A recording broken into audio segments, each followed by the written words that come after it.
11월 1일 수요일 그 사랑교회 매일 묵상 시작하겠습니다. 우리가 뉴스틱 교리문답을 공부하고 있는데 1부 성부 하나님, 2부 성자 하나님, 3부 지금 성령 하나님에 대해서 공부하고 있습니다. 기도에 대해서 공부하고 있는데 오늘은 39문입니다. 우리는 어떤 자세로 기도해야 합니까? 사랑과 인내와 감사로 기도해야 합니다. 그리스도 때문에 하나님이 우리 기도를 늘 들으신다는 사실을 알고 하나님의 뜻에 겸손히 순종하는 자세로 기도해야 합니다.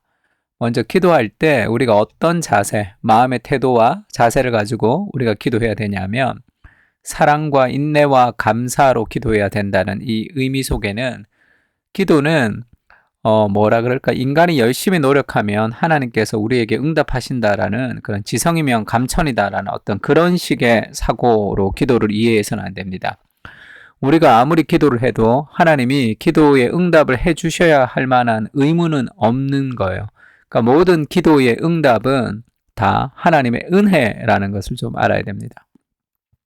우리가 기도할 수 있는 것도 은혜고, 그리고 기도의 응답을 받는 것도 다 은혜죠. 그래서 우리가 기도의 대상이 있다는 그 하나님이 계시다는 것, 그리고 하나님 우리에게 은혜로 우리에게 응답하신다는 그것에 대해서 우리가 먼저 감사하며 기도해야 되고, 그리고 우리가 이제 기도할 수 없는 존재죠. 우리는 하나님과 멀어진 존재입니다. 그러나 그리스도로 인해서, 우리 그리스도의 죽음으로 인해서 그리스도를 통해서 우리가 하나님의 자녀가 된 거죠. 그래서 우리가 예수님의 이름으로 기도합니다. 이런 것은 그리스도의 공로에 의지해서 우리가 하나님께 나아갈 수 있는 거예요. 그래서 더 감사가 있는 거죠. 그리스도 이름으로 기도합니다 할 때는 늘 감사가 있습니다. 그리고 하나님께서 그 그리스도 때문에 우리의 기도를 들으시는 거죠. 그래서 하나님의 뜻에 겸손히 순종하는 자세로 우리가 기도해야 됩니다. 이렇게 기도의 자세가 나와 있습니다.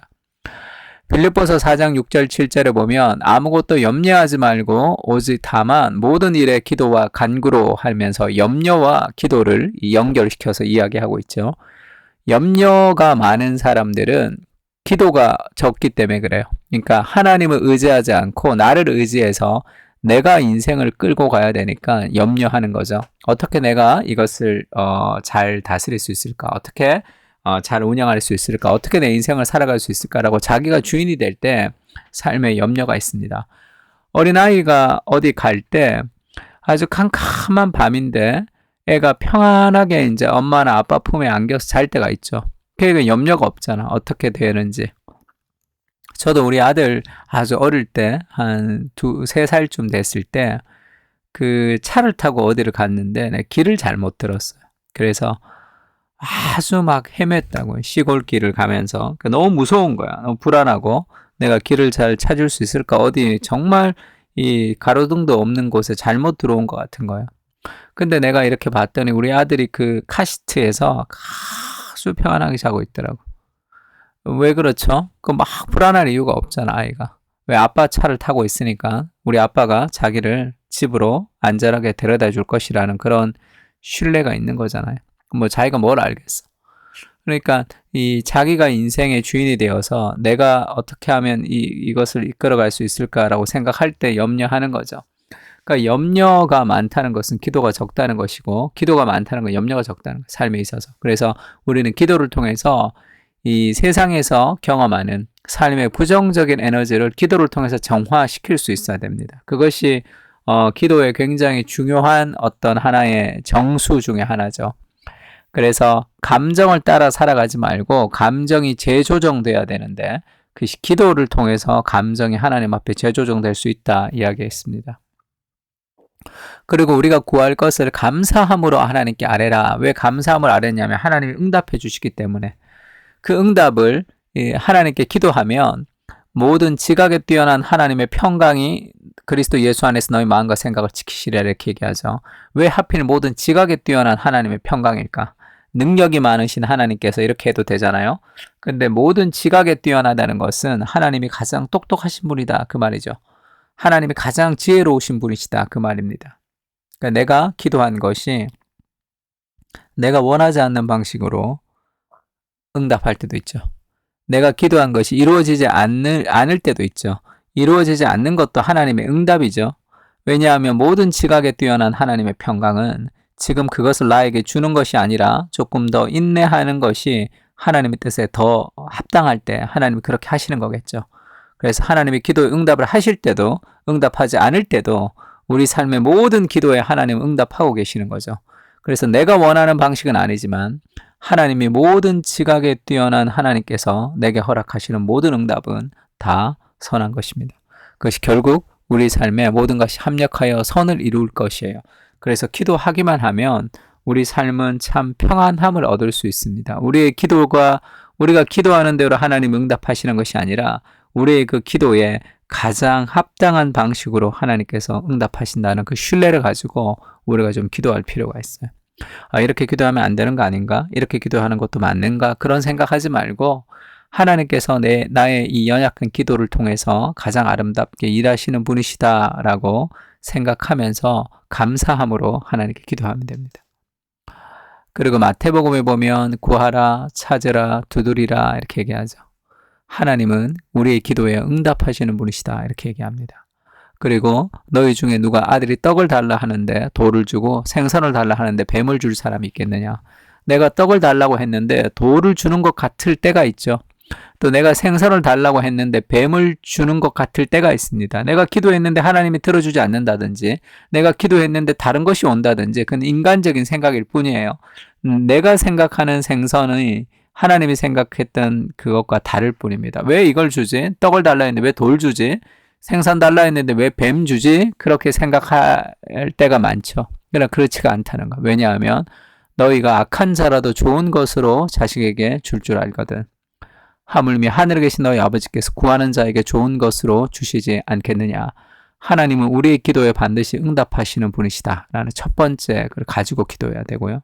두 번째는 하나님의 응답은 가장 선한 것이다 라는 것을 우리가 인식하면서 기도할 필요가 있습니다. 비록 내가 경험했을 때는 뱀처럼 그리고 내가 기도를 했을 때 그것이 떡이 아니라 돌같이 생각할 때가 있죠. 그럴 때가 있고 그렇게 하나님이 잘못 주시는 것 같을 때도 있습니다. 그러나 인생을 살아보면 어떻습니까? 결국 그것이 돌이 아니라 진정한 떡이었다는 것. 그리고 그것이 뱀이 아니라 진정한 생선이었다는 것을 알 수 있단 말이에요. 인생을 가면서. 그러니까 우리의 기도는 하나님이 가장 좋은 것으로 응답하신다는 삶의 확신을 가지고 그래서 우리가 기도할 수 있는 겁니다. 또 기도할 때 한 가지 우리가 중요한 것은 하나님은 행복을 주시는 분이 아니시라 하나님 그분 자체가 행복이신 거죠. 기도의 목적이 뭡니까? 기도의 목적은 하나님을 통해서 우리가 무엇을 얻는 것이 아니라 하나님 그분을 얻는 거예요. 그분과의 관계입니다. 그 깊은 사랑의 관계성, 그러니까 우리가 연애하거나 우리가 결혼을 약속할 때도 우리가 누군가를 좋아할 때 그 사람 보는 그 자체가 행복이잖아요. 그 사람을 통해서 그 사람이 사주는 음식이 우리가 더 큰 행복이 되면 그 관계성에서 문제가 있는 것이겠죠. 뭐 음식도 좋고 다 좋지만 그와 함께 하기 때문에 좋은 거 아닙니까? 그래서 우리의 기도는 하나님 그분을 만나는 그 교제 그 자체의 행복을 좀 누리는 것. 그러니까 하나님과의 관계성이 깊어질수록 우리 삶의 기도에도 풍성함을 좀 느낄 수 있습니다. 그러니까 기도를 통해서 하나님 그분을 좀 알 수 있도록 느낄 수 있도록 그러려면 어떻게 해야 되느냐 하면 하나님의 말씀을 좀 꾸준히 읽고 그 말씀 안에서 인격적인 하나님 예수 그리스도를 통해서 경험하는 그 하나님 아버지의 마음을 우리가 더 깊이 누릴 때 그렇게 우리가 더 이제 그 하나님을 누릴 수 있습니다. 그래서 제가 좋아하는 책 중에 유진 피터슨이 쓴 하나님께 응답하는 기도라는 책이 있습니다. 그 응답하는 기도라는 게 무슨 말이냐면 기도라는 것은 응답의 언어라는 거예요. 그러니까 하나님이 먼저 말씀으로 우리에게 말씀을 하시고 그 하나님의 말씀을 묵상할 때 우리 속에서 그 말씀에 대한 응답으로서의 기도가 있다는 거예요. 시편은 응답하는 기도다. 어린아이들이 말을 배울 때 어떻게 배웁니까? 아빠가 계속 얘기하면 그 얘기를 많이 듣고 나서 처음에 엄마, 아빠 이런 얘기 하잖아요. 그러니까 인간의 모든 언어, 인간의 모든 말은 스스로 터득한 말이 아니라 듣고 말하는 응답의 언어라는 거예요. 기도도 마찬가지입니다. 하나님의 음성을 많이 들을 때, 하나님의 말씀을 많이 묵상할 때 우리 속에서는 더 풍성한 기도의 세계가 열리는 거예요. 하나님 우리에게 말씀해 주십시오. 그리고 그 말씀을 가지고 우리가 기도하며 나가는 겁니다. 그러니까 말씀이 깊어질수록 기도가 깊어지는 거예요. 우리는 어떤 자세로 기도해야 합니까? 사랑과 인내와 감사로 기도해야 되죠. 그리스도 때문에 하나님이 우리의 기도를 들으신다는 사실을 알고 하나님의 뜻에 겸손히 순종하는 자세로 기도해야 됩니다. 주님 말씀해 주십시오. 내가 순종하겠습니다. 그렇게 기도하는 거죠. 첫 번째 기도 제목은 기도를 통해서 하나님의 인격을 깊이 경험하게 하여 주십시오. 하나님 그분을 만나는 거죠. 기도를 통해서. 하나님의 무엇이 아니라 하나님 그분을.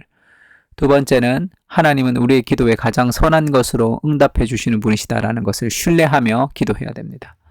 세 번째는 우리 그 사랑교회 공동체가 기도하는 공동체, 서로를 위해서 기도하는 중보의 공동체가 될 수 있도록 기도를 통해 하나님을 깊이 누리는 공동체가 될 수 있도록 이 세 가지 기도 제목 가지고 같이 한번 기도했으면 좋겠습니다. 기도하겠습니다.